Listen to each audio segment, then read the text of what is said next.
muitas coisas diziam contra ele, blasfemando. Logo que foi dia, ajuntaram-se os anciãos do povo, os principais dos sacerdotes, os escribas, e conduziram ao seu concílio, e lhes perguntaram: és tu Cristo? Dize-nos. Ele replicou: se vos disser, não crereis. E também se vos perguntar, não me respondereis, nem me soltareis. Desde agora o Filho do Homem se assentará à direita do poder de Deus. E disseram todos: logo és tu, Filho de Deus. E ele lhe disse: vós dizeis que eu sou. Então disseram: de que mais testemunha necessitamos? Pois nós lemos e ouvimos da sua boca. Jesus, quando veio aqui à terra, queridos, ele era 100% homem e 100% Deus. Disso nós não temos dúvida alguma. Muitas vezes as pessoas dizem: Jesus só é Filho de Deus, mas ele não é Deus. Tem pessoas que chegam a dizer isso. Deus é Deus, Filho de Deus é Filho de Deus, e Espírito Santo é Espírito Santo, cada um no seu lugar. Não tem pessoas que dizem assim, mas Jesus, querido, é 100% homem e 100% Deus. Ele só poderia passar por tudo que ele passou se ele fosse homem. Se ele fosse homem aqui na terra, para sentir ali a dor na cruz do Calvário. Se ele não fosse homem, querido, como ele sentiria as dores? As dores das chicotadas, da furada ali das lanças do seu lado, dos pegos nas suas mãos, nos pés. Como ele sentiria dor se ele não fosse homem? Jesus era 100% homem e 100% Deus. Ele é Deus, querido. Jesus sempre foi Deus, desde o início do seu ministério, desde criancinha. O Emanuel, enviado por Deus, Deus se fez homem aqui na terra e veio à terra, começou a falar. Ele foi o Messias enviado por Deus. As pessoas reconhecem Jesus Cristo como Filho de Deus. Ele é Filho de Deus, mas ele é Deus. Ele é Deus, queridos. Jesus é Deus, ele tem poder de salvar, de curar, de libertar. Só quem tem esse poder é Jesus Cristo, porque por isso que ele é Deus. Por isso que ele é Deus, porque ele perdoa, ele salva, ele cura, ele liberta. E as pessoas começavam ali a questionar: mas como tu podes perdoar pecados? Só quem pode perdoar pecados é Deus. Mas Jesus dizia, respondia para aquele povo, daquela nação de Jerusalém, da Judéia: eles são Messias, o Filho de Deus, e tinha autoridade para perdoar os pecados, tinha autoridade para nos conceder salvação e vida eterna. Jesus tem autoridade. Jesus tem o poder de Deus na sua vida. Jesus é Deus, queridos, e pode nos conceder salvação, vida eterna e perdão. Mas muitas vezes as pessoas não dão importância à salvação. Sabe por quê? As pessoas não dão importância à salvação porque muitos vivem na carne. E quando alguém está completamente afundado na carne, não tem sensibilidade espiritual, não quer saber do amor de Deus, porque ele está afundado na carne. Ele só pensa em pecar, ele só pensa em prostituir, ele só pensa em homossexualidade, lesbianismo, pedofilia, pornografia, bebedice. Ele só pensa nisso, queridos. Então, quando alguém está afundado na carne, o seu prazer está na carne, não tem prazer, não tem sensibilidade espiritual, não tem prazer nas coisas de Deus, mas o seu prazer está no mundo, está na carne. Então ele quer viver o tempo dele aqui na terra, aproveitando o mundo e todos os seus prazeres. Não é assim quando alguém está afundado na carne, ele pensa só em pecar. Levantou-se de manhã, a primeira coisa que ele faz é pecar. Eu vou pecar ali na esquina, eu vou para olhar para a mulher tal, eu vou desejar a mulher tal, eu vou beber, eu vou fumar, eu vou me prostituir. Ele só pensa em pecar. Quando o homem está afundado no pecado, ele é assim, ele só pensa no pecado. Se acorda de manhã, a primeira coisa que ele faz é pensar em pecar. Eu vou ali me prostituir, eu vou ali para o bar me embriagar, eu vou ali, a minha família toda envolvida na embriaguez, os filhos todos envolvidos na embriaguez, vê o pai entrando na bebedice. veio para ali se envolver nas drogas. A bebida também é uma droga. Aos filhos, olha o pai nas drogas e vai pelo mesmo caminho. Glória seja dada ao nome do Senhor. Mas é aqui, queridos, nós pegamos o evangelho e nós sabemos de pessoas aqui no terminal conhecidas. Não é? Glória seja dada ao nome do Senhor. Mas o importante, mesmo nós estarmos enfermos, é nós confessarmos Jesus Cristo como nosso Salvador. É confessarmos, porque não é religião que você vai dizer que eu tenho uma salvação por causa da minha religião. Não estou falando de religião, eu estou falando de Jesus Cristo. Ele salva, ele cura, ele liberta. Pode ter certeza disso. A nossa natureza é pecar, a natureza humana é pecar, mas a de Deus, nós temos a comunhão com Deus, o amor de Deus em nossas vidas. Essa é diferente, essa atitude de alguém que ama a Deus, que quer viver na presença de Deus aqui na terra. Então, o desejo dele é agradar a Deus, servir a Deus, fazer a sua vontade aqui na terra, pregar o evangelho, falar do testemunho de salvação na sua vida. Jesus me salvou, me libertou, me concedeu salvação. Eu posso falar da minha vida para a humanidade. Não precisa de muita coisa, não. Você confessa Jesus Cristo como seu Salvador e começa a dar um testemunho aqui na terra de que Jesus salva, cura e liberta. Pode ter certeza que Jesus começa a trabalhar e transformar nossas vidas. Glória seja dada ao nome do Senhor.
Seja dado no Senhor. Mas é assim, queridos, hoje nós pegamos o evangelho e falamos que a salvação é simples, não é complicada, não é uma placa de denominação que vai nos garantir salvação, mas é você confessar Jesus Cristo como seu Salvador. Eu falo isso para muitas pessoas da minha localidade, justamente porque muitas vezes as pessoas pensam que a salvação depende de uma religião.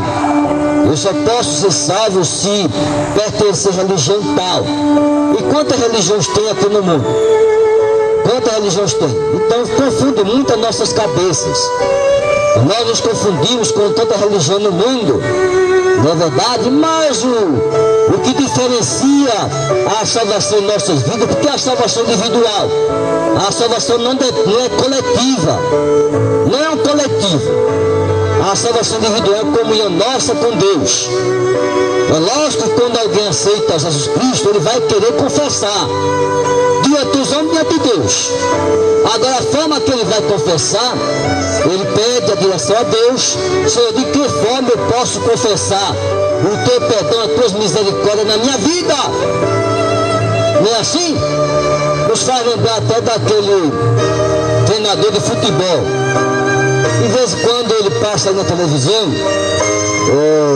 não me lembro bem, mas ele confessava numa igreja da Assembleia de Deus, dizendo que entendeu a salvação. Ele é drogado, uma pessoa envolvida nas drogas e aceitou, creu em Deus, no Evangelho, e foi dar um testemunho de salvação na igreja, apesar de ele não ser membro daquela igreja. E as pessoas o receberam. Eu não sei se alguém já viu isso na internet. As pessoas o receberam, casadando, pronto, me lembrei agora, casadando. aquele jogador de futebol da seleção brasileira. E ele foi dar o testemunho dele na Assembleia de Deus. Os irmãos receberam o testemunho de Casa Grande, apesar dele não fazer parte da denominação. E nós ficamos impressionados. Como os irmãos aceitaram o testemunho de Casa Grande? É porque ele é famoso? É porque ele é rico? Será que é por causa disso? Porque muitas vezes tem muitos irmãos que não têm, queridos, essa fama, mas são pessoas simples, mas que confessam que Jesus Cristo é o seu Salvador aqui na terra. E ter coragem de testemunhar é a coisa mais natural na vida de qualquer um de nós. Chegamos ali, eu aceitei Jesus Cristo, sim. Eu vi a pregação de um irmão ali na praça, ele fez o convite, eu levantei as minhas mãos e aceitei Jesus Cristo. Eu posso entrar na sua igreja e dar o testemunho? As pessoas não podem negar, irmão, não podem negar, isso aí seria um absurdo. O irmão quer testemunhar na igreja da Assembleia, quer testemunhar na igreja tal, batista, presbiteriana, que ele aceitou Jesus Cristo como seu Salvador, porque ele ouviu a pregação do Evangelho na praça. O irmão fez o convite: você aceita Jesus Cristo como seu Salvador? E ele diz: eu aceito. Eu quero Jesus Cristo na minha vida como meu Salvador. E quando ele confessa ali diante dos homens e diante de Deus, o seu nome é escrito no livro da vida. Simplesmente porque diz a palavra de Deus que a fé vem pelo ouvir a palavra de Deus. Como alguém vai crer se não tem quem pregue o Evangelho? Então é necessário que haja um pregador do Evangelho, para que você possa levantar suas mãos e dizer que aceita Jesus Cristo como seu Salvador. E neste momento nós estamos fazendo convite de salvação, para você levantar suas mãos e dizer: eu aceito Jesus Cristo como meu Salvador. Eu vou testemunhar nas igrejas. Eu vou testemunhar nas igrejas. Se alguém me negar, eu vou para outra, mas eu vou testemunhar nas igrejas que eu aceitei Jesus Cristo como meu Salvador. Eu quero ver os irmãos negar. Eu quero ver os irmãos negar. Não pode negar não, queridos. Se alguém aceitou Jesus Cristo, ele pode adentrar uma igreja e dizer ali: eu quero confessar, eu quero dar um testemunho aqui nessa igreja que eu aceitei Jesus Cristo. Eu ouvi a pregação do Evangelho e eu aceitei Jesus Cristo como meu Salvador. Eu confessei ele, eu quero entrar nessa igreja, eu quero confessar. Eu quero confessar Jesus Cristo como meu Salvador. Glória seja dada ao nome do Senhor. Eu quero que ninguém vai proibir. Ninguém vai proibir. Porque assim aconteceu com o Casagrande, que é famoso Casagrande. É documentarista de televisão. Casagrande se converteu ao Evangelho e foi dar um testemunho e a Assembleia o recebeu. Ele deu testemunho na Assembleia de Deus, apesar de ele não ser membro da igreja. Ele deu testemunho de salvação. E ninguém negou a ele. Ninguém negou a ele. Ele foi dar testemunho. Está lá na internet para todo mundo ver. O testemunho de Casagrande. Ele se converteu ao Evangelho. Era um homem drogado. Ele dizia: eu era um homem drogado. Só vivia à base de drogas. Cheguei a ser internado. Quase foi tido como louco, Casagrande. Quase, queridos. Chegou a loucura nas drogas. O homem daquele famoso, conhecido aí no Brasil, documentarista de esportes. Mas ele reconheceu: eu aceitei, eu reconheci Jesus como meu Salvador. Eu quero dar testemunho nas igrejas. E foi dar testemunho nas igrejas. Olha aí o ministério maravilhoso. Olha aí o ministério, queridos. Na vida de Casagrande, ele vai dar testemunho nas igrejas. Olha o ministério, que coisa maravilhosa. Dando testemunho nas igrejas. Chega na Batista, vou dar o testemunho, meus queridos. Jesus fez um milagre na minha vida. Eu aceitei o Evangelho e fui testemunhar na Batista, na Presbiteriana, na Assembleia, saiu testemunhando da sua grande bênção que ele recebeu da salvação de Jesus Cristo, libertando ele das drogas. Glória seja dada ao nome do Senhor. Mas é assim, Jesus foi levado perante o Sinédrio. Os homens que tinham Jesus zombavam dele, vendendo-lhe os olhos, ferindo o rosto, e perguntaram, dizendo: profetiza quem é que te feriu? O outros muitas coisas diziam contra ele, blasfemando. E logo que foi dia, juntaram-se os anciões dos povos, e os principais dos sacerdotes, e os escribas, e o conduziram ao seu concílio, dizendo-nos: ele replicou: se vos disser, não tereis. E também, se vos perguntar, não me respondereis, nem me soltareis. Desde agora o Filho do Homem se assentará direita do poder de Deus. E disseram todos: logo é tu, Filho de Deus? E ele disse: vós dizeis que eu sou. Então disseram: de que mais testemunho necessitamos? Pois nós mesmos o ouvimos da sua boca. Então os fariseus, aqueles doutores da lei, não aceitavam Jesus dizer que ser Filho de Deus. Não. Jesus, Filho de Deus, levantando-se toda a multidão deles, o levaram a Pilatos. E começaram a acusá-lo, dizendo: nós havemos achado este pervertendo a nossa nação, proibindo da tributa a César, e dizendo que ele mesmo é Cristo Rei. E começaram a criticar Jesus Cristo, acusá-lo de toda a natureza diante das autoridades constituídas naquele país, de crime de sedição, de crime de rebeldia contra a nação, não dá tributo a César, e cada um que inventar sua mentira contra Jesus Cristo, dizendo que ele ali incentivava as pessoas a não pagar os impostos ao governo. E Jesus chegou a dizer ali uma passagem sobre uma moeda, onde ele mandou jogar a rede no mar, e depois tirou a rede, mandou tirar, abriu o peixe, dentro do peixe tinha moeda, e chegava a dizer: de quem é essa esfinge nessa moeda? E as pessoas diziam: essa moeda tem a esfinge de César. Então ele dizia: dá a César o que é de César, e a Deus o que é de Deus. Não é assim, queridos? Dá a César o que é de César, e a Deus o que é de Deus.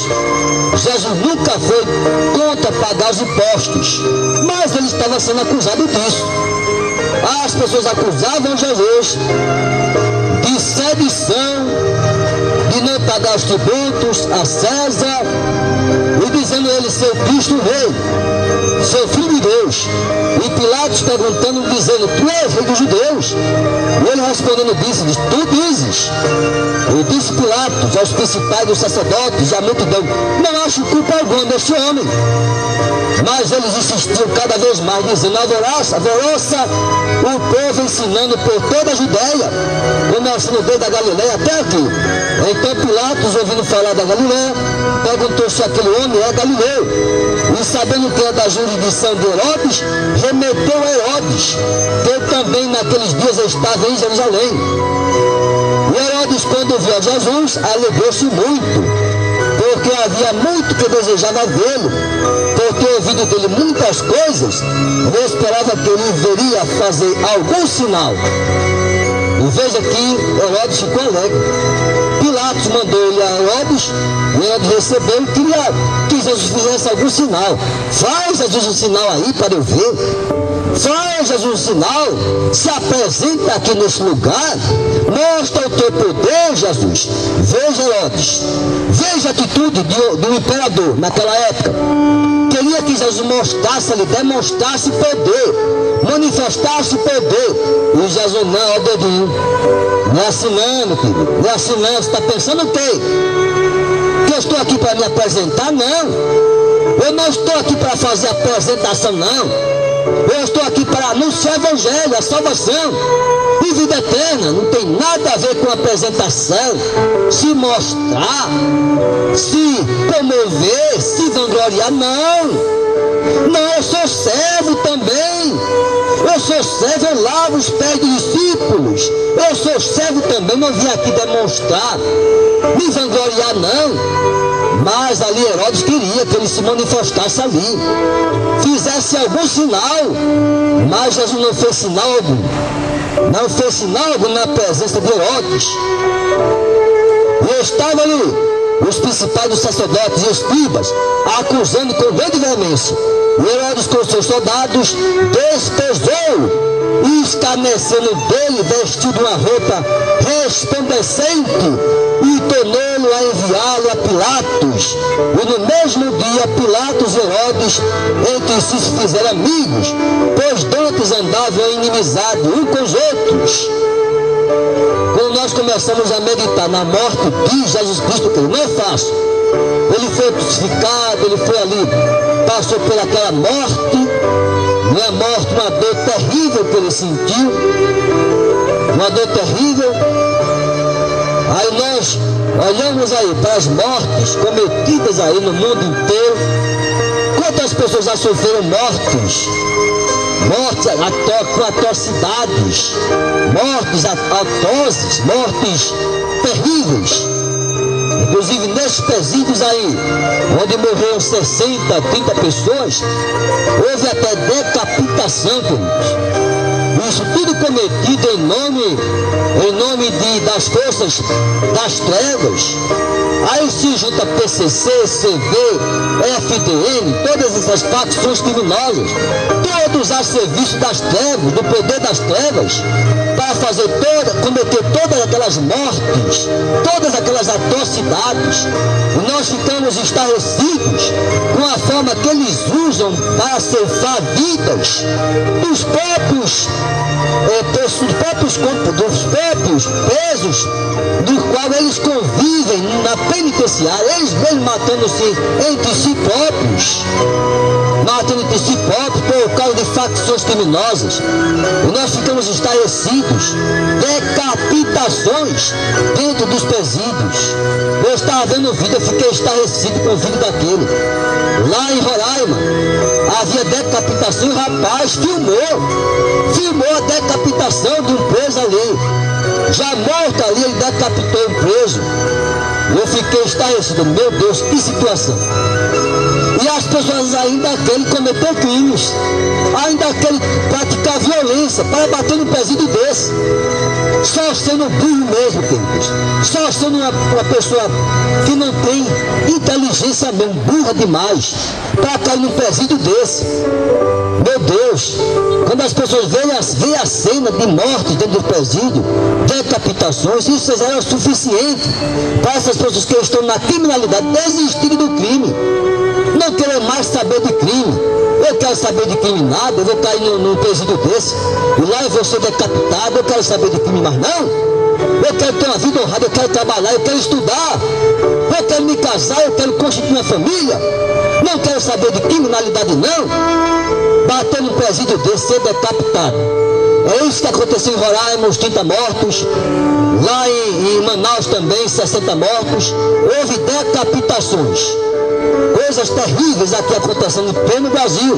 Uma coisa que a gente vê acontecer lá na Arábia, lá na Síria, nesse país ali da Arábia, a gente vê acontecer isso. Mas aqui no Brasil nunca tínhamos visto acontecer isso, decapitação dos presídios. E nós ficamos estarrecidos com esse acontecimento no Brasil. Glória seja dada ao nome do Senhor. Mas é assim, queridos. As pessoas têm que entender que nós temos que correr para os braços de Jesus Cristo. E corremos desse mundo mal, de pecado. Está aí favorecendo as pessoas que trilharam o caminho do mal. Mas eu pego conta, querido, da criminalidade. Eu tenho que pegar conta. Se eu não pegar conta, quem vai pegar? Quem vai falar? Quem vai condenar essas práticas? Tem que haver um pregador que faça isso. Porque se eu chegar aqui e falar do amor de Jesus Cristo, sou o amor de Jesus Cristo. Eu vou falar aqui da pregação, filho pródigo, e falar sobre o filho pródigo, somente isso. Mas não condenar o pecado, o que é que eu estou fazendo aqui? Jesus condenava o pecado. Jesus condenava o pecado, queridos. Os discípulos condenavam o pecado. João Batista foi degolado, foi decapitado por condenar o pecado. Herodes estava em adultério. E chega João Batista e diz: Herodes, você está adulterando, Herodes. Você está adulterando, e mandou matar. Mandou decapitar João Batista. João Batista condenava o pecado. Então nós condenamos a criminalidade. Vocês precisam se arrepender, aceitar Jesus Cristo para não descer às profundezas do inferno. Não desçam às profundezas do inferno, não. Satanás está esperando vocês no inferno. Não desçam. Busquem Jesus a salvação. Quantos testemunhos de pessoas, queridos, que passaram pela experiência pós-morte? São poucas pessoas, não, são muitas pessoas que já passaram por essa experiência, que viram o inferno, tiveram no inferno e sentiram a dor de estar no inferno. E sabe que ali é um lugar terrível. Quando desce aquelas profundezas do inferno, a pessoa sofre eternamente. Glória seja dada ao nome do Senhor. Estava vendo o testemunho de uma jovem que se está buscando suicídio. Ela tomava comprimido, tomou a substância. Daqui a pouco ela tomou a substância, começou ali, deitou no sofá, e no sofá começou a se desfalecer. Ela disse que teve um momento que saiu do corpo, o seu espírito saiu do corpo e foi caminhando em direção ao lugar. E quando chegou naquele lugar, ela viu pessoas da mesma natureza dela, que se suicidaram, andando para lá e para cá, no lugar de tormento, sofrendo. E ela ficava olhando assim: meu Deus, que situação, meu Pai querido. Aí quando ela estava naquele lugar, naquele sonho, naquela revelação, numa experiência pós-morte, porque ela tomou drogas, comprimidos para morrer, na depressão na qual ela estava. E quando ela estava ali naquele lugar, ela olhou uma luzinha do céu assim, brilhando, e aquela luzinha foi se aproximando dela. E quando aquela luz se apresentou diante dela, era Jesus. E Jesus dizia para aquela jovem: minha filha, não faça isso não. Você tem que cuidar dos seus filhos, cuidar da sua filha, da sua família. Não faça isso não, minha filha. E começou a falar com ela, ela começou a reconhecer: meu Deus, Jesus Cristo. Naquele lugar de sofrimento, Jesus chega ali e começa a falar para ela: olha, minha filha, você precisa voltar. Você precisa voltar à sua vida e cuidar dos seus filhos, da sua família. Ela reconheceu que do amor de Jesus Cristo.